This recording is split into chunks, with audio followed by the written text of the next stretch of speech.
Hello everyone, welcome to Madurai NEET Physics Academy. இந்த வீடியோவில் நம்ம என்ன பார்க்கலாம்னா எலக்ட்ரிக் ஃபீல்டு அப்படின்னா என்னென்னு பார்க்கலாம், எலக்ட்ரிக் ஃபீல்டு இன்டென்சிட்டி இதை பற்றின இதெல்லாம் பார்க்கலாம். சரிங்களா? இப்போ எலக்ட்ரிக் ஃபீல்டு அப்படின்னா என்னென்னு கேட்டிங்கன்னா, the region around charged particle into which when another charged particle is brought in it, it experiences electrostatic force அப்படின்னு சொல்கிறாங்க. இதுதான் எலக்ட்ரிக் ஃபீல்டு அப்படிங்கிறாங்க. எலக்ட்ரிக் ஃபீல்டுங்கிறது வந்து நம்ம எப்படி சொல்லலாம், இப்போ நான் ஒரு சார்ஜ் க்யூன்னு வச்சுருக்கிறேன், கேபிட்டல் க்யூ அப்படின்னு சொல்லி ஒரு சார்ஜ் வச்சுருக்கிறேன். இந்த சார்ஜ் வந்து நான் பாசிட்டிவ் சார்ஜை அசியூம் பண்ணிக்கிறேன், ப்ளஸ் க்யூ அப்படின்னே இருக்கட்டுமே. இப்போது நான் இன்னொரு சார்ஜை இது பக்கத்தில் கொண்டு வந்தால் என்ன ஆகும், அது ஒரு ஃபோர்ஸ் எக்ஸ்பீரியன்ஸ் பண்ணும். சரிங்களா? ஸோ இந்த சார்ஜ் ஃபோர்ஸ் எக்ஸ்பீரியன்ஸ் பண்ணது பார்த்தீங்களா, அந்த இடத்துல எலக்ட்ரிக் ஃபீல்டு இருக்குது அப்படிங்கிறதுக்கு அர்த்தம். இப்போ என்னென்னா, இந்த சார்ஜ் இருக்குது, இந்த சார்ஜை சுற்றி இவ்வளோ தூரத்துக்கு எலக்ட்ரிக் ஃபீல்டு இருக்குது அப்படின்னு வச்சுக்கிறோம். சரிங்களா? நான் இன்னொரு சார்ஜ் Q0 அப்படிங்கிற ஒரு சார்ஜை இன்ஃபினிட்டின்னு ஒரு இடத்துலேருந்து கொண்டு வந்துகிட்டே இருக்கிறேன்னு வச்சுக்கோங்களேன். இன்ஃபினிட்டி அது கூட வேண்டாம், இப்போ இன்னொரு சார்ஜ் இந்த இடத்துல வைக்கிறேன், எக்ஸ்பீரியன்ஸ் ஆகலை, ஒரு ஃபோர்ஸும் எக்ஸ்பீரியன்ஸ் ஆகலை இந்த சார்ஜில். சரிங்களா? அதுக்கடுத்து இந்த சார்ஜை இங்கே கொண்டு வரேன், ஃபோர்ஸ் எக்ஸ்பீரியன்ஸ் ஆகலை. திரும்ப இந்த சார்ஜை இங்கே கொண்டு வரேன், எக்ஸ்பீரியன்ஸ் ஆகலை. இந்த இடத்துல கொண்டு வரும்போது இது ஒரு ஃபோர்ஸ் எக்ஸ்பீரியன்ஸ் பண்ணுது. இது ஒரு பாசிட்டிவ் சார்ஜ்னு வச்சுக்கோங்க. இந்த இடத்துல கொண்டு வரும்போது இது ஒரு ஃபோர்ஸ் எக்ஸ்பீரியன்ஸ் பண்ணுது. சரிங்களா? ஸோ இது எதனால் இந்த ஃபோர்ஸ் எக்ஸ்பீரியன்ஸ் பண்ணுது அப்படின்னு கேட்டிங்கன்னா, electric field due to this capital Q charge அப்படின்னு அர்த்தம். சரிங்களா? இந்த சார்ஜினால் இது ஒரு ஃபோர்ஸ் எக்ஸ்பீரியன்ஸ் பண்ணுது. அப்படின்னா என்ன அர்த்தம்னா, ஏன் ஃபோர்ஸ் எக்ஸ்பீரியன்ஸ் பண்ணுது அப்படின்னு பார்த்தீங்கன்னா, இந்த சார்ஜை சுற்றி எலக்ட்ரிக் ஃபீல்டு இருக்குது அப்படிங்கிறதுக்கு அர்த்தம். சரிங்களா? இதை தான் நம்ம எலக்ட்ரிக் ஃபீல்டு அப்படின்னு சொல்லி சொல்லுவோம். ஓகே, அதுக்கு அடுத்து எலக்ட்ரிக் ஃபீல்டு இன்டென்சிட்டி அப்படின்னு சொல்கிறோம். எலக்ட்ரிக் ஃபீல்டு இன்டென்சிட்டி அப்படிங்கிறது வந்து எப்படி சொல்லலாம் அப்படின்னு பார்த்தீங்கன்னா, இந்த சார்ஜ் நம்ம என்ன பண்ணுறோம், இங்கேருந்து இங்கே ஃபோர்ஸ் எக்ஸ்பீரியன்ஸ் ஆகலை, இங்கே ஃபோர்ஸ் எக்ஸ்பீரியன்ஸ் ஆகலை, இங்கே ஃபோர்ஸ் எக்ஸ்பீரியன்ஸ் ஆகலை, இங்கே ஃபோர்ஸ் எக்ஸ்பீரியன்ஸ் ஆக ஆரம்பிக்குது, இங்கே வந்து ஃபோர்ஸ் எக்ஸ்பீரியன்ஸ் ஆகும், இங்கே கிட்டக்க கொண்டு போக உங்களுக்கு வந்து ஃபோர்ஸ் வந்து அதிகமாக எக்ஸ்பீரியன்ஸ் ஆக ஆரம்பிக்கும். சரிங்களா? அப்போ ஒவ்வொரு இடத்துலையும் அந்த எலக்ட்ரிக் ஃபீல்டோட இன்டென்சிட்டி வந்து மாறிக்கிட்டே இருக்கும். சரிங்களா? ஸோ அந்த எலக்ட்ரிக் ஃபீல்டு இன்டென்சிட்டி வந்து எப்படி சொல்லுவாங்க அப்படின்னு பார்த்தீங்கன்னா, E at a point is equal to, அதாவது எலக்ட்ரிக் ஃபீல்டு இன்டென்சிட்டியை எப்படி சொல்லலாம், E vector at a point is equal to electrostatic force experienced by unit positive charge அப்படின்னு சொல்கிறாங்க. அதாவது இந்த Q0ங்கிற சார்ஜ் வந்து நான் என்ன வச்சுக்கிறேன்னா, ஒரு யூனிட் பாசிட்டிவ் சார்ஜாக அப்படியே வச்சுக்கிறேன், அதாவது +1 கூலும் அப்படிங்கிற மாதிரி வச்சுக்கிறேன். சரிங்களா? இந்த சார்ஜ் எவ்வளோ ஃபோர்ஸ் எக்ஸ்பீரியன்ஸ் பண்ணுதோ அந்த ஃபோர்ஸ் டிவைடட் பை இந்த சார்ஜ் போட்டோம்னா நம்மளுக்கு வந்து எலக்ட்ரிக் ஃபீல்டு கிடச்சிடும். அதாவது இப்போ இந்த இடத்துல ஒரு ஃபோர்ஸ் எஃப் அப்படிங்கிற ஒரு ஃபோர்ஸ் இது எக்ஸ்பீரியன்ஸ் பண்ணுதுன்னு வச்சுக்கோங்களேன், எஃப் வெக்டாருங்கிற ஒரு ஃபோர்ஸை. இந்த இடத்துல எவ்வளோ எலக்ட்ரிக் ஃபீல்டு இன்டென்சிட்டி இருக்குது அப்படிங்கிறது வந்து நான் எப்படி சொல்லலாம்னா, E vector is equal to F vector, அதாவது இந்த இடத்துல எவ்வளோ ஃபோர்ஸ் எக்ஸ்பீரியன்ஸ் பண்ணுச்சு எஃப் வெக்டார் டிவைடட் பை இந்த யூனிட் பாசிட்டிவ் சார்ஜ் Q0 அப்படின்னு சொல்லணும். சரிங்களா? சப்போஸ் இந்த சார்ஜை இங்கே கொண்டு வரேன், இங்கே கொண்டு வரும்போது இது ஒரு ஃபோர்ஸ் எக்ஸ்பீரியன்ஸ் பண்ணணும், இங்கே வந்து F1 வெக்டார் அப்படின்னு வச்சுக்கிடுவோம், இது வேறு ஃபோர்ஸு. சரிங்களா? இப்போ electric field at this point E1 அப்படின்னு சொல்லிக்கலாம். இந்த இடத்துல வந்து E1 அப்படின்னு சொல்லலாம். E1 அப்படின்னு பார்க்கும்போது F1 vector divided by Q0 அப்படின்னு சொல்லணும். சரிங்களா? அதே மாதிரி ஒவ்வொரு இடத்துலையும் இந்த சார்ஜ் பக்கத்தில் கொண்டு வர இதனுடைய எலக்ட்ரிக் ஃபீல்டு வந்து கூட்டிகிட்டே வரும்.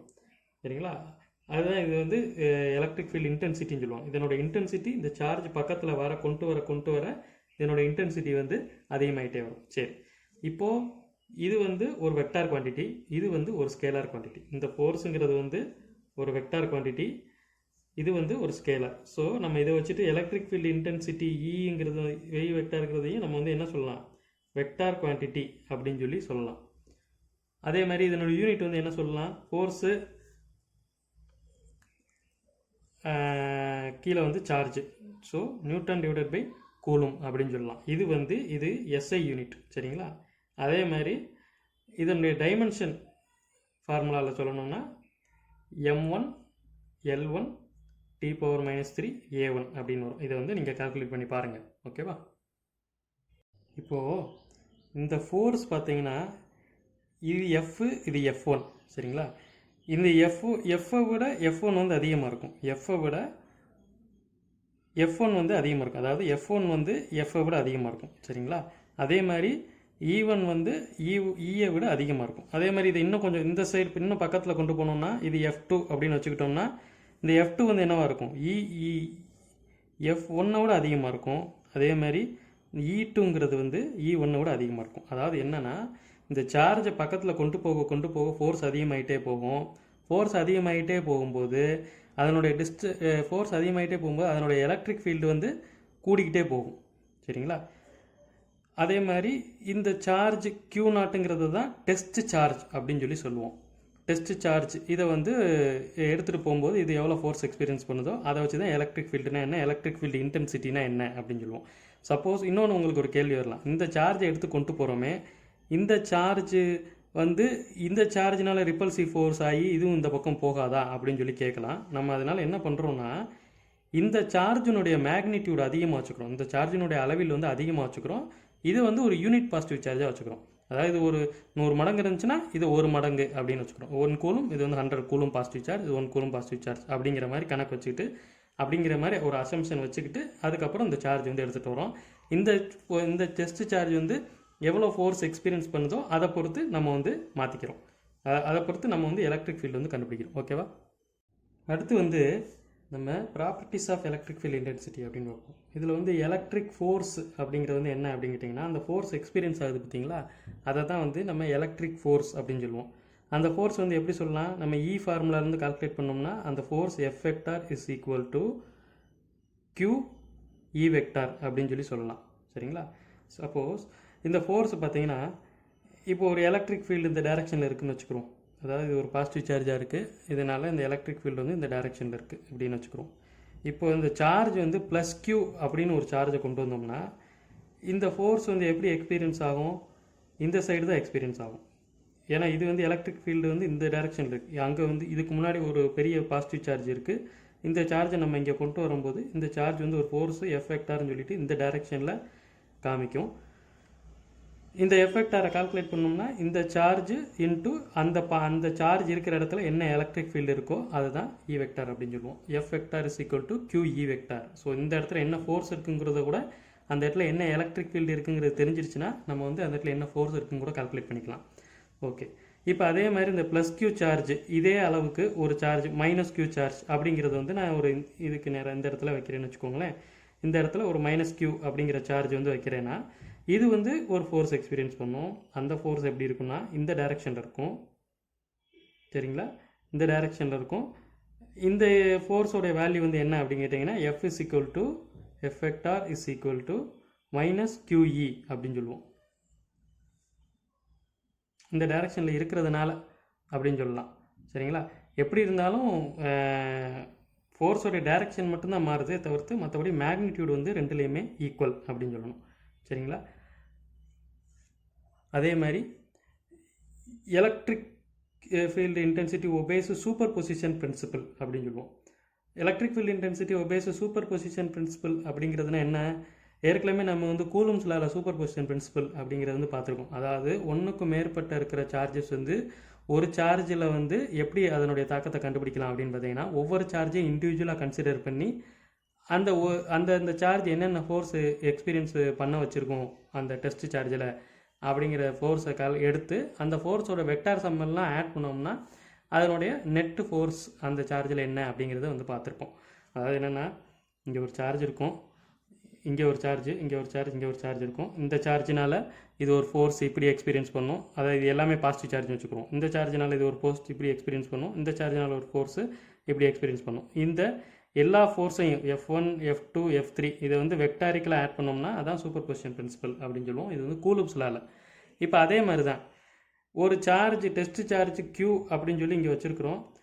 நம்ம வந்து வேறு சார்ஜ், இங்கே ஒரு பெரிய Q, இங்கே ஒரு Q, இங்கே ஒரு Q அப்படிங்கிற சார்ஜ் வச்சுருக்கோம். இதனால் ஒரு எலக்ட்ரிக் ஃபீல்டு பூரா இந்த டைரெக்ஷனில் இருக்கலாம், இதனால் எலக்ட்ரிக் ஃபீல்டு இந்த டைரெக்ஷனில் இருக்கலாம், இதனால் எலக்ட்ரிக் ஃபீல்டு இந்த டைரெக்ஷனில் இருக்கலாம். சரிங்களா? இது ஒவ்வொரு நாளையும் இந்த சார்ஜினால் இது ஒரு எலக்ட்ரிக் ஃபீல்டு இன்டென்சிட்டி வந்து இந்த சைடு இருக்கலாம். இந்த சார்ஜினால் இதனுடைய எலக்ட்ரிக் ஃபீல்டு இன்டென்சிட்டி இந்த சைடு இருக்கலாம். இது E2ன்னு வச்சுக்கிறோம், இது E1 வச்சுக்கிறோம். இந்த சார்ஜினால் இதனுடைய எலக்ட்ரிக் ஃபீல்டு இன்டென்சிட்டி இந்த சைடு இருக்கலாம், E3ன்ட்டு. ஸோ சூப்பர் பொசிஷன் பிரின்சிபல் படி net electric field intensity and discharge due to இந்த 3 சார்ஜ் அப்படின்னு பார்க்கும்போது E vector is equal to E1 vector plus E2 vector plus E3 vector அப்படின்னு சொல்லி கால்குலேட் பண்ணுவோம். இப்போது electric field due to point charge அப்படிங்கிறத வந்து கண்டுபிடிப்போம். அதாவது ஒரு சார்ஜ் Q அப்படின்னு சொல்லி இருக்குது. இதை சுற்றி எலக்ட்ரிக் ஃபீல்டு இருக்குது. அந்த சுற்றி இருக்கிற எலக்ட்ரிக் ஃபீல்டு ஒவ்வொரு இடத்துல எலக்ட்ரிக் ஃபீல்டு வந்து மாறும். சரிங்களா? இப்போ சப்போஸ் இந்த இடத்துல என்ன எலக்ட்ரிக் ஃபீல்டு அப்படிங்கிறத நான் கண்டுபிடிக்கணும். அதாவது இந்த பாயிண்ட்லேருந்து இந்த பாயிண்ட்டுக்கு டிஸ்டன்ஸ் வந்து R. இந்த பாயிண்ட்டில் எவ்வளோ எலக்ட்ரிக் ஃபீல்டு இருக்குது அப்படிங்கிறத நான் கண்டுபிடிக்கணும்னா ஒரு Qங்கிற ஒரு யூனிட் பாசிட்டிவ் சார்ஜ் இந்த இடத்துக்கு கொண்டு வருவேன். இது எவ்வளோ ஃபோர்ஸ் எக்ஸ்பீரியன்ஸ் பண்ணுது அப்படின்னு சொல்லி பார்ப்பேன். அது எவ்வளோ ஃபோர்ஸ் எக்ஸ்பீரியன்ஸ் பண்ணுதோ அந்த ஃபோர்ஸ் டிவைடட் பை இந்த சார்ஜ் Q போட்டேன்னா எனக்கு வந்து எலக்ட்ரிக் ஃபீல்டு வந்து கிடச்சிரும். அதாவது என்னென்னா இந்த இடத்துல இது எவ்வளோ ஃபோர்ஸ் எக்ஸ்பீரியன்ஸ் இதனுடைய எலக்ட்ரிக் ஃபீல்டு இந்த இடத்துல என்ன இருக்கும்? E vector is equal to இது வந்து ஒரு ஃபோர்ஸ் எக்ஸ்பீரியன்ஸ் பண்ணும். இது ஒரு யூனிட் பாசிட்டிவ் சார்ஜ்னு வச்சுக்கிறோம். F வெக்டார் டிவைடட் பை இந்த சார்ஜ் Q அப்படின்னு சொல்லுவோம். சரிங்களா? அப்போ இந்த இடத்துல எனக்கு எவ்வளோ ஃபோர்ஸ்ன்னு தெரிஞ்சிருச்சுன்னா அந்த ஃபோர்ஸை வந்து இந்த Qங்கிற சார்ஜால் டிவைட் பண்ணேன்னா எனக்கு எலக்ட்ரிக் ஃபீல்டு இந்த பாயிண்ட்டில் எவ்வளோங்கிறது கிடச்சிரும். சரிங்களா? ஸோ இப்போ இங்கே ஃபோர்ஸ் எப்படி கால்குலேட் பண்ணுறது? வழக்கம் போல் கூலம்ஸில் அப்படி பார்க்கணும்.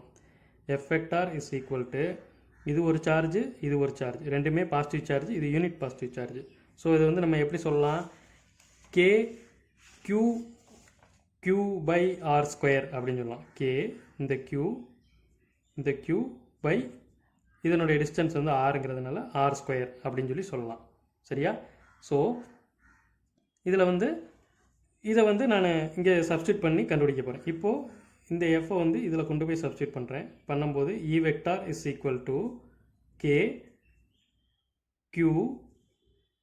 Q by R square divided by என்ன இருக்குது? Q இருக்குது. இதில் இந்த Qவும் இந்த Q அடியாயிரும். ஸோ எலக்ட்ரிக் ஃபீல்டு இந்த பாயிண்டில் எவ்வளோ அப்படின்னு பார்த்தீங்கன்னா K Q by R square அப்படின்னு சொல்லி சொல்லலாம். சரிங்களா? K Q by R square அப்படின்னு சொல்லி சொல்லலாம். இதில் இந்த நொட்டேஷன்ஸ் மாற்றிக்கலாம். இந்த கேபிட்டல் Qக்கு பதிலாக நார்மல் Q, இந்த Qக்கு பதிலாக Q0 அப்படின்னு கூட போட்டு கண்டுபிடிக்கலாம். நம்ம அது எப்படி வேணால் வச்சுக்கலாம். இங்கே வந்து நான் அந்த சோர்ஸ் சார்ஜ் வந்து கேபிட்டல் Qவாகவும் அந்த டெஸ்ட் சார்ஜ் வந்து Qவாகவும் வச்சுக்கிறேன். ஒரு சில இடத்துல சோர்ஸ் சார்ஜ் வந்து இதை வந்து Q, இதை வந்து Q0 அப்படின்னு கூட வச்சு கண்டுபிடிப்பாங்க. நம்ம இப்போதைக்கு இது வச்சு கண்டுபிடிச்சிருக்கோம். சப்போஸ் இப்போது இந்த Q எடுத்துக்கோங்க. அதாவது இந்த Q வந்து கிரேட்டர் தேன் 0வாக இருக்கா அப்படின்னு பார்க்கணும். அப்படி இல்லாட்டி லெஸ் தேன் 0வாக இருக்கா அப்படின்னு சொல்லி பார்க்கணும். கிரேட்டர் தேன் 0னா என்ன அர்த்தம்? இந்த Q வந்து இஸ் பாசிட்டிவ் அப்படின்னு அர்த்தம். சரிங்களா? லெஸ் தேன் 0னா Q இஸ் நெகட்டிவ் அப்படின்னு அர்த்தம். சப்போஸ் பாசிட்டிவாக இருந்துச்சுன்னா இதனுடைய எலக்ட்ரிக் ஃபீல்டு எல்லாமே எப்படி இருக்குன்னு பார்த்தீங்கன்னா is radially away from Q அப்படின்னு சொல்லலாம். இல்லாட்டி ரேடியலி அவுட்வேர்ட்ஸ் அப்படின்னு சொல்லலாம். இதனுடைய எலக்ட்ரிக் ஃபீல்டு எப்படி இருக்கும் அப்படின்னு பார்த்தீங்கன்னா ரேடியலி அவே ஃப்ரம் அவே கிடையாது, டுவர்ட்ஸ் அப்படின்னு சொல்லணும். ரேடியலி டுவர்ட்ஸ் Q அப்படின்னு சொல்லணும். சரிங்களா? அதாவது என்னென்னா இந்த பாசிட்டிவ் சார்ஜ், இந்த Qங்கிற சார்ஜ் இது வந்து பாசிட்டிவாக இருந்துச்சுன்னா இதனுடைய சுற்று வட்டாரத்தில் நீங்கள் எங்கே இந்த charge test positive charge Q அப்படின்னு நீங்கள் கொண்டு வந்தாலும் அதனுடைய எலக்ட்ரிக் ஃபீல்டெல்லாம் எப்படி இருக்குன்னு கேட்டிங்கன்னா ரேடியலி அவுட்வேர்ட்ஸாக இருக்கும். இது ரேடியலி அவுட்வேர்ட்ஸ் எல்லா இடத்துலையும் இந்த சார்ஜ் ரிப்பல் தான் பண்ணும். ஸோ ரேடியலி அவுட்வேர்ட்ஸாக தான் இருக்கும். சரிங்களா? அதே இது இந்த சார்ஜ் வந்து -Q அப்படின்னு இருந்துச்சுன்னா இதை சுற்றி ஃபீல்டு இருக்கும். நீங்கள் வந்து இங்கே வந்து ஒரு சார்ஜ் டெஸ்ட் பாசிட்டிவ் சார்ஜாக கொண்டு வந்துட்டிங்கன்னா இது ரேடியலி இன்வெர்ட், ஃபோர்ஸ் வந்து இந்த பக்கம் இருக்கும். ஸோ எலக்ட்ரிக் ஃபீல்டு இந்த பக்கம் இருக்கும். எல்லா எலக்ட்ரிக் ஃபீல்டும் ரேடியலி இன்வெர்ட்ஸாக இருக்கும். சரிங்களா? ஸோ உங்களுடைய சார்ஜ் வந்து பாசிட்டிவாக இருந்துச்சுன்னா, இந்த சோர்ஸ் சார்ஜ் பாசிட்டிவாக இருந்துச்சுன்னா எலக்ட்ரிக் ஃபீல்டு ரேடியலி அவுட்வர்ட்ஸ். இந்த சோர்ஸ் சார்ஜ் நெகட்டிவாக இருந்துச்சுன்னா எலக்ட்ரிக் ஃபீல்டு ரேடியலி இன்வெர்ட்ஸ். அதாவது ஒரு இடத்துலையும் எலக்ட்ரிக் ஃபீல்டு பார்க்கும்போது எல்லாமே ரேடியலி இன்வெர்ட்ஸ் அப்படின்னு சொல்லி சொல்லுவோம். சரிங்களா? இதுதான் வந்து உங்களுக்கு புக்கில் ஒரு எக்ஸ்ப்ளனேஷன் மாதிரி போட்டிருப்போம், ஒரு படம் மாதிரி போட்டிருப்பாங்க. அதாவது +Q அப்படின்னு இருந்துச்சுன்னா எல்லா சார்ஜ் இதை சுற்றி எலக்ட்ரிக் ஃபீல்டு பூரா இப்படி இருக்கும் அப்படின்னு சொல்லுவாங்க.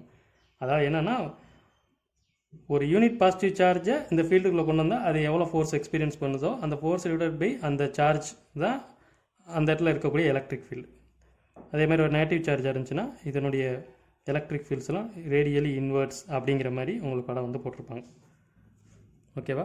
சரி, இப்போது இதையே வந்து நம்ம வெக்டார் ஃபார்மில் எழுதலாம். என்னன்னு கேட்டிங்கன்னா இருக்குல்ல, இது பூராமே வந்து நான் வந்து மேக்னிடியூடாக தான் இருக்குது. இது மேக்னிடியூட்னு வச்சுக்கோங்க. இது எல்லாமே மேக்னிடியூட். இப்போது இதை நான் வந்து வெக்டாரிக்கல் ஃபார்மில் எழுதணும் அப்படின்னு பார்த்தீங்கன்னா இ வெக்டார் அப்படின்னு போட்டுக்குருவோம். E vector K Q by R square எந்த டைரெக்ஷனில் இருக்குது? இந்த ஃபோர்ஸோட டைரெக்ஷனில் தானே இருக்குது. ஸோ அப்போ இதில் இருக்கிற யூனிட் வெக்டார்ஸ் வந்து பார்க்கணும். இதில் ஒரு யூனிட் வெக்டாரும் ஆர் கேப் அப்படின்னு சொல்லியிருக்கோம். ஸோ ஆர் கேப் அப்படின்னு சொல்லலாம்.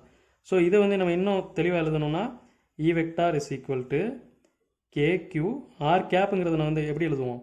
R vector divided by magnitude of R vector, அதாவது ஆர்ன்னு தான் வரும். அதாவது ஆர் ஸ்கொயர், இங்கே வந்து ஒரு ஆர் இருக்கும், which implies E vector is equal to K Q by R cube R vector அப்படின்னு சொல்லுவோம். ஸோ இதுதான் வந்து என்னன்னு கேட்டிங்கன்னா vectorial form of electric field due to point charge அப்படின்னு சொல்லுவோம். இது வந்து நார்மலாக magnitude of electric field due to point charge அப்படின்னு சொல்லுவோம். ஓகேவா? ஸோ எலக்ட்ரிக் ஃபீல்டுங்கிறது வந்து நம்ம நார்மலாக எப்படி சொல்லலாம்? ஒரு சார்ஜ் இருக்கும், அந்த சார்ஜை சுற்றி ஃபீல்டு இருக்கும். அந்த இடத்துல அந்த எலக்ட்ரிக் ஃபீல்டு வந்து அந்த சுற்றி இருக்கிற ஃபீல்டு வந்து ஒவ்வொரு பாயிண்ட்லேயும் வேறுபடும். ஒவ்வொரு பாயிண்ட்லேயும் எப்படி நம்ம எலக்ட்ரிக் ஃபீல்டு கண்டுபிடிக்கணும் அப்படின்னு பார்த்தீங்கன்னா ஒன்றும் இல்லை, ஒரு பாசிட்டிவ் சார்ஜ் எடுத்துகிட்டு கொண்டு போய் அந்த பாயிண்டில் கொண்டு போய் வைக்க வேண்டியது. அந்த பாயிண்ட்டில் அந்த பாசிட்டிவ் சார்ஜ் எவ்வளோ ஃபோர்ஸ் எக்ஸ்பீரியன்ஸ் பண்ணுது அப்படின்னு சொல்லி பார்க்க வேண்டியது. அந்த ஃபோர்ஸ் டிவைடட் பை அந்த சார்ஜ் போட்டோம்னா அந்த பாயிண்ட்டில் எவ்வளோ எலக்ட்ரிக் ஃபீல்டு இருக்குது அப்படிங்கிறத வந்து நம்ம தெரிஞ்சுக்கலாம். ஸோ ஒவ்வொரு பாயிண்ட்லேயும் எலக்ட்ரிக் ஃபீல்டு வந்து வேறுபடும். டிஸ்டன்ஸ் மாற மாற அதனுடைய ஃபோர்ஸ் வேறுபடுறதுனால அதனுடைய எலக்ட்ரிக் ஃபீல்டு வந்து வேறுபடும். அதனால் எந்த பாயிண்ட்டில் நம்ம எலக்ட்ரிக் ஃபீல்டு வேணுமோ அந்த பாயிண்ட்டில் ஒரு பாசிட்டிவ் சார்ஜ், டெஸ்ட் பாசிட்டிவ் சார்ஜை கொண்டு போய் வச்சு அது எவ்வளோ ஃபோர்ஸ் எக்ஸ்பீரியன்ஸ் பண்ணுதுங்கிறத பார்த்துக்கிட்டு எலக்ட்ரிக் ஃபீல்டு வந்து கண்டுபிடிக்கணும். ஓகேவா? இப்போது அடுத்து வந்து electric field due to continuous charge distribution, இதை வந்து கண்டுபிடிக்கலாம். கண்டினியூஸ் சார்ஜ் டிஸ்ட்ரிபியூஷன் அப்படிங்கிறது வந்து என்னென்னா, இப்போ இதுக்கு முன்னாடி பார்த்தது வந்து ஒரே ஒரு சார்ஜ் Q, அதை வச்சு நம்ம எலக்ட்ரிக் ஃபீல்டு கண்டுபிடிச்சோம். இப்போ வந்து என்னென்னா ஒரு ஏரியா இருக்குது, இந்த ஏரியா ஃபுல்லாக சார்ஜாக இருக்குது. சரிங்களா? இப்போ நான் இங்கே இந்த சார்ஜினால இதை சுற்றி ஒரு எலக்ட்ரிக் ஃபீல்டு இருக்கலாம். இந்த ஏரியாவில் இருக்கக்கூடிய மொத்த சார்ஜஸ்னால கண்டினியூஸ் சார்ஜ் டிஸ்ட்ரிபியூட் ஆகிருக்கிறது, சார்ஜ் நிறைய டிஸ்ட்ரிபியூட் ஆகிருக்கிறதுனால இதை சுற்றி ஒரு எலக்ட்ரிக் ஃபீல்டு இருக்கலாம். நான் இந்த இடத்துல எலக்ட்ரிக் ஃபீல்டு எவ்வளோங்கிறத கண்டுபிடிக்கணும். அப்போ நான் என்ன பண்ணுவேன்? இங்கே வந்து ஒரு சார்ஜை வந்து கொண்டு வருவேன். இந்த பாயிண்ட் Pயில் வந்து ஒரு சார்ஜை கொண்டு வருவேன். அதாவது யூனிட் பாசிட்டிவ் சார்ஜ், ஒரு கூலும் உள்ள சார்ஜை கொண்டு வந்துட்டு இந்த சார்ஜ் வந்து எவ்வளோ ஃபோர்ஸ் எக்ஸ்பீரியன்ஸ் பண்ணுது அப்படின்னு சொல்லி பார்த்துக்குறேன். சப்போஸ் இது ஃபுல்லாமே ஒரு பாசிட்டிவ் சார்ஜஸாகவே இருக்கணும், அப்படி கன்சிடர் பண்ணிக்கிடுவோம். இப்போது இங்கே வந்து எவ்வளோ சார்ஜ், இங்கே வந்து எவ்வளோ ஃபோர்ஸ் எக்ஸ்பீரியன்ஸ் பண்ணுது அப்படிங்கிறத வந்து கண்டுபிடிக்கிறேன் அப்படின்னு வச்சுக்கிடுவோமே. அதை வச்சு நம்ம வந்து இங்கே எவ்வளோ எலக்ட்ரிக் ஃபீல்டு இருக்குது அப்படிங்கிறத கண்டுபிடிச்சிடலாம். இது ஃபுல்லாக சார்ஜஸாக இருக்கிறதுனால நான் என்ன பண்ணுறேன், கொஞ்சோண்டு சார்ஜ் இந்த ஏரியாவில் இருக்கிற சார்ஜஸ் மட்டும் எடுத்துக்கிறேன். இந்த கொஞ்சோண்டு சார்ஜ் வந்து dq அப்படின்னு வச்சுக்கிறேன். இந்த dqக்கும் இந்த பாயிண்ட் Pக்கும் உள்ள டிஸ்டன்ஸ் வந்து r அப்படின்னு வச்சுக்கிறேன். இந்த dqனால இது வந்து ஒரு சின்ன ஃபோர்ஸ் வந்து எக்ஸ்பீரியன்ஸ் பண்ணும். அது வந்து dF இல்லாட்டி dE எலக்ட்ரிக் ஃபீல்டு, இந்த இடத்துல dE அப்படிங்கிற ஒரு எலக்ட்ரிக் ஃபீல்டு இருக்குது அப்படின்னு சொல்லி வச்சுக்கலாம். dE வெக்டார், இது வந்து r வெக்டார் அப்படின்னு வச்சுக்கிறோம். சரிங்களா? ஸோ இப்போ எலக்ட்ரிக் ஃபீல்டு இந்த இடத்துல நான் கண்டுபிடிக்கணும். சரிங்களா? இந்த இடத்துல கண்டுபிடிக்கிறதுக்கு நான் என்ன பண்ணலாம்? எலக்ட்ரிக் ஃபீல்டு ஃபார்முலா வந்து எனக்கு என்ன தெரியும்? dE is equal to K, அந்த இதுக்கு முன்னாடி கண்டுபிடிச்சோம் பாருங்கள் formula, KQ by R square. இங்கே வந்து Qக்கு பதில் என்ன இருக்குது? dQ இருக்குது. So K dQ by R square அப்படின்னு சொல்லலாம். இது வந்து இந்த dQங்கிறது வந்து என்ன கேட்டிங்கன்னா இந்த சின்ன எலிமெண்ட், இது வந்து என்னது? சார்ஜ் ஆஃப் an எலிமெண்ட் அப்படின்னு சொல்லலாம். Charge of element, charge of element, இந்த எலிமெண்ட்டுடைய சார்ஜ், இந்த கொஞ்சோண்டு சார்ஜ். சரிங்களா? இப்போ இதை வெக்டார் ஃபார்மில் எழுதணும்னா நம்ம அது இங்கே ஒரு ஆர் கேப் போட்டுட்டு கீழே வந்து ஆர் கியூப் மட்டும் வரும். சரிங்களா? இப்போது இந்த இதை கண்டுபிடிச்சிட்டு மொத்தமாக இந்த சார்ஜஸ்னால எவ்வளோ எலக்ட்ரிக் ஃபீல்டு இருக்குது அப்படிங்கிறத வந்து எப்படி கண்டுபிடிக்கலாம்? இன்டகிரேஷன் மூலமா கண்டுபிடிக்கலாம். So total field due to all elements, இதே மாதிரி நிறைய dq இருக்கும், due to all such elements அப்படின்னு சொல்லுவோம். இதை வந்து எப்படி சொல்லலாம்? இன்டகிரேட் பண்ணி தான் கண்டுபிடிப்போம். E is equal to integration of dE அப்படின்னு சொல்லுவோம். அப்போ இந்த dE வந்து இன்டகிரேட் பண்ணிங்கன்னா என்ன கிடைக்கும் உங்களுக்கு? கேங்கிறது கான்ஸ்டன்ட்டு, இங்கே dq பை ஆர் ஸ்கொயர் எப்படின்னு போட்டிங்கன்னா உங்களுக்கு வந்து இந்த மொத்த சார்ஜஸ்னால, இது எல்லாமே பாசிட்டிவ் சார்ஜ் இப்போதைக்கு கன்சிடர் பண்ணிக்கிறோம், அதனால தான் நம்ம வந்து எலக்ட்ரிக் ஃபீல்டை அவுட்வர்ட்ஸ் போட்டிருக்கிறோம். சரிங்களா? இந்த மொத்த சார்ஜஸ்னால இங்கே எலக்ட்ரிக் ஃபீல்டு எவ்வளோ இருக்கும் அப்படிங்கிறத பார்க்குறதுக்கு இந்த சின்ன எலிமெண்ட் எடுத்துக்கிட்டு இந்த சின்ன எலிமெண்ட்னால எவ்வளோ எலக்ட்ரிக் ஃபீல்டு இருக்குது அப்படிங்கிறதுக்கு வந்து ஒரு ஃபார்முலா எழுதிட்டு அப்புறம் மொத்தமாக கண்டுபிடிக்கிறக்காண்டி ஒரு இன்டகிரேஷன் போட்டு கண்டுபிடிச்சிருக்கிறோம். சரிங்களா? E = K dq/r² அப்படின்னு சொல்லுவோம். ஸோ நம்ம கண்டினியூஸ் சார்ஜ் டிஸ்ட்ரிபியூஷன் அப்படிங்கிறதுனா என்னன்னு புரிஞ்சுக்கிட்டோம். இதுக்கு முன்னாடி ஒரே ஒரு சார்ஜ் பார்த்தோம், அந்த சார்ஜினால என்ன எலக்ட்ரிக் ஃபீல்டு அப்படிங்கிறத பார்த்தாச்சு. இப்போ கண்டினியூஸ் சார்ஜ் டிஸ்ட்ரிபியூஷன்னா நிறையா சார்ஜஸ் ஒரு இடத்துல டிஸ்ட்ரிபியூட் ஆகிருக்கும். அந்த சார்ஜஸ்னால மொத்த எலக்ட்ரிக் ஃபீல்டு எவ்வளோ ஒரு பாயிண்ட்டில் எவ்வளோ இருக்குது அப்படிங்கிற கண்டுபிடிக்கிறதுக்கு தான் இந்த மாதிரி ஃபார்முலா போட்டு கண்டுபிடிக்கிறோம். ஸோ கண்டினியூஸ் சார்ஜ் டிஸ்ட்ரிபியூஷனை எப்படி வேணால் டிஸ்ட்ரிபியூட் ஆகிருக்கலாம். அதை வந்து ஒரு 3ஆக பிரிக்கலாம். எப்படின்னு பார்த்தீங்கன்னா லைன் டிஸ்ட்ரிபியூஷன் அப்படின்னு சொல்லுவோம். அதாவது அலாங் ஒரு லைனில் வந்து டிஸ்ட்ரிபியூட் ஆகிருக்கலாம். அப்படி இல்லாட்டி ஏரியல் டிஸ்ட்ரிபியூஷன், ஏரியா டிஸ்ட்ரிபியூஷன் அப்படின்னு சொல்லுவோம். ஏரியா டிஸ்ட்ரிபியூஷன் அப்படிங்கிறது வந்து இந்த இப்போ நம்ம பார்த்தது இது வந்து ஒரு ஏரியாவில் டிஸ்ட்ரிபியூட் ஆகிருக்கு. 3வது வந்து ஒரு வால்யூம் டிஸ்ட்ரிபியூஷன். வால்யூம் டிஸ்ட்ரிபியூஷன்னா ஒரு பாலை கணக்கு வச்சுக்கோங்க. இந்த பால் ஃபுல்லாக சார்ஜாக இருந்துச்சுன்னா அது வந்து வால்யூம் டிஸ்ட்ரிபியூஷன். சரிங்களா? அதாவது இது வந்து ஒரு லைன் டிஸ்ட்ரிபியூஷன். லைன் டிஸ்ட்ரிபியூஷன் என்னது? ஒரு நூலில் வந்து சார்ஜ் டிஸ்ட்ரிபியூட் ஆகிருக்கு. அதாவது ஒரு கயரில் வந்து சார்ஜ் டிஸ்ட்ரிபியூட் ஆகிருக்குன்னா அது லைன் டிஸ்ட்ரிபியூஷன் அப்படின்னு சொல்லலாம். ஏரியல் டிஸ்ட்ரிபியூஷன் அப்படின்னா இந்த பேப்பரில் வந்து ஃபுல்லாக சார்ஜ் டிஸ்ட்ரிபியூட் ஆகி இருந்துச்சுன்னா இது வந்து ஏரியல் டிஸ்ட்ரிபியூஷன். வால்யூம் டிஸ்ட்ரிபியூஷன் அப்படிங்கிறப்போ ஒரு பாலில் வந்து சார்ஜஸாக டிஸ்ட்ரிபியூட் ஆகிருந்துச்சுன்னா அது வந்து வால்யூம் டிஸ்ட்ரிபியூஷன் அப்படின்னு சொல்லலாம். இப்போது ஒரு லைன் டிஸ்ட்ரிபியூஷன் அப்படின்னா லைன்னா நீங்கள் வந்து என்னென்னா எடுத்தோன்னே இது லைன் அப்படின்னு நினைக்கக்கூடாது. லைன்னா இது வந்து என்னது? இது வந்து ஒரு ஸ்ட்ரெயிட் லைன், லைன்லேயே ஸ்ட்ரெயிட் லைன். சரிங்களா? இது வந்து ஒரு ஸ்ட்ரெயிட் லைன் டிஸ்ட்ரிபியூஷன், இது லைன் டிஸ்ட்ரிபியூஷன் சொல்லலாம். அதே மாதிரி இதுவும் ஒரு லைன் தான். இந்த லைன்லையும் சார்ஜஸ் டிஸ்ட்ரிபியூட் ஆகிருந்துச்சுன்னா இதுவும் லைன் டிஸ்ட்ரிபியூஷன் அப்படின்னு சொல்லலாம். அதே மாதிரி ஒரு சர்க்கிள் எடுத்துக்கோங்க. ஒரு சர்க்கிள், இந்த சர்க்கிளை சுற்றி இப்படி டிஸ்ட்ரிபியூட் ஆகிருந்துச்சுனாலும் பாசிட்டிவ் சார்ஜாக டிஸ்ட்ரிபியூட் ஆகிருந்துச்சுனாலும் இது வந்து என்னது? லைன் டிஸ்ட்ரிபியூஷன் கீழே தான் வரும். ஒரு ஆர்க்கு இதில் வந்து டிஸ்ட்ரிபியூட் ஆகிருந்துச்சுனாலும் இதுவும் லைன் டிஸ்ட்ரிபியூஷன் கீழே தான் வரும். சரிங்களா? இதை வந்து நம்ம எப்படி சொல்லுவோம்னா நம்ம கால்குலேஷன் ஈஸியாகிறதுக்காண்டி நம்ம லீனியர் சார்ஜ் டென்சிட்டி அப்படின்னு சொல்லுவோம். அதாவது அடர்த்தி. அதை வந்து லாம்டா = Q/L அப்படின்னு சொல்லுவோம். சரிங்களா? அதாவது என்ன சொல்கிறோம்னா இது வந்து சார்ஜ் அப்படின்னு சொல்லுவோம். இந்த L அப்படிங்கிறது வந்து length over which the charge is distributed. Length over which the charge is distributed அப்படின்னு சொல்லுவோம். Charge is distributed. அதாவது என்னென்னா மொத்த லென்த்தில் டிஸ்ட்ரிபியூட் ஆகிருக்க சார்ஜ் வச்சு அதனுடைய அடர்த்தியை வந்து கண்டுபிடிப்போம். இவ்வளோ இந்த பேப்பர் முழுக்க எவ்வளோ சார்ஜ் டிஸ்ட்ரிபியூட் ஆகிருக்கு அதை வந்து ஒரு யூனிட் அப்படிங்கிறது மாதிரி கால்குலேட் பண்ணுறது மாதிரி பண்ணுவோம். சரிங்களா? அதே மாதிரி இங்கேயும் ஏரியல் டிஸ்ட்ரிபியூஷன் அப்படிங்கிறத சிக்மா = அதாவது ஏரியல் டிஸ்ட்ரிபியூஷன் என்னது? ஒரு சர்க்கிள் அல்லது இந்த பேப்பர் கூட எடுத்துக்கிட்டிங்கனாலே இது ஃபுல்லாக டிஸ்ட்ரிபியூட் ஆகிருந்துச்சுன்னா இது வந்து ஏரியல் டிஸ்ட்ரிபியூஷன் அப்படின்னு சொல்லுவோம். இங்கே வந்து என்ன சொல்லுவோம்னா ஏரியல் டென்சிட்டி அல்லது சர்ஃபேஸ் சார்ஜ் டென்சிட்டி சிக்மான்னு சொல்லுவோம். சர்ஃபேஸ் சார்ஜ் டென்சிட்டி அப்படின்னு சொல்லுவோம். சர்ஃபேஸ் சார்ஜ் டென்சிட்டி அப்படின்னு சொல்லுவோம். இது வந்து எப்படி சொல்லலாம்? சார்ஜஸ் டிஸ்ட்ரிபியூட்டட் ஓவர் ஏரியா அப்படின்னு சொல்லுவோம். இது வந்து சார்ஜ், இது வந்து ஏரியா அப்படின்னு சொல்லுவோம். அதே மாதிரி வால்யூம் டிஸ்ட்ரிபியூஷனுக்கு வந்து என்னது? ஒரு பால் மாதிரி கணக்கு வச்சுக்கோங்க.